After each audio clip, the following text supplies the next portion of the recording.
Iago de la Cerva is an expert in crisis communication. For this reason, he's closely followed the abuse crisis in the church and has these proposals to confront it.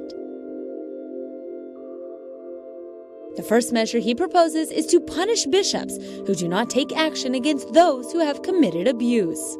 En primer lugar, queda First of all, it must be ensured that those responsible for abuses and cover-ups are punished. So far, the Church has punished priests who have been proven guilty, but the Church does not punish bishops in the same way. For this reason, bishops must be held responsible. He also explains that the current measures are enough, but oftentimes they are not efficiently applied.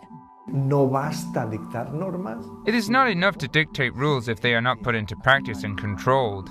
There are countries where reforms have been put into practice. However, there are some countries where it has remained on paper, where protocols have been created but not put into practice. What the Church has to do is think about how to ensure the norms they have produced are carried out. Iago de la Cerva also advises that the fight against abuse should be a priority when allocating resources and personnel.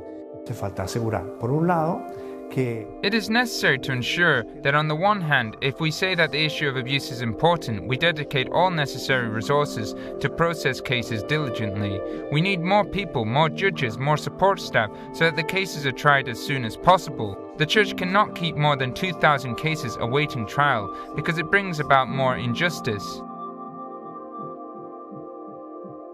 The general policy is zero tolerance, but if it does not materialize, it can lead to abuse of power. ¿qué quiere decir tolerancia cero? Tolerancia cero What does zero tolerance mean? Zero tolerance means that you are thrown out of the priesthood after the first error. And what is the error? It is a slight, medium, serious, very serious error. So zero tolerance is a good motto, but it cannot remain a slogan. It must be a concrete, and also the laws and courts have to be made public. He explains that under normal circumstances, bishops should collaborate with justice. However, they should be cautious in countries where the courts are not independent. La Iglesia tiene que colaborar con las autoridades. The Church has to collaborate with public authorities. As a principle, it is good, it is inspiring. However, there are many problems sometimes. And what can one do when a court does not conduct itself properly? What does it mean to cooperate with the state? Bishops need to know one thing. Not all states are equal. There are states with honest judges, and there are states or judges manipulated by political power. This needs to be resolved. Since John Paul II's pontificate, the Church has told bishops not to admit people to the priesthood with deep-rooted homosexual tendencies. The Church also requires proof that a future priest shows a good, effective maturity during seminary years.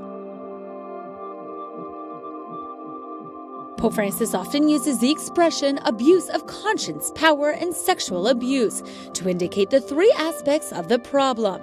As for the concealment of these crimes, the Pope invites everyone to eradicate the most frequent cause, clericalism and the lack of listening to the victims. Acknowledging the harm caused to specific people is the most powerful stimulus to eradicate the problem.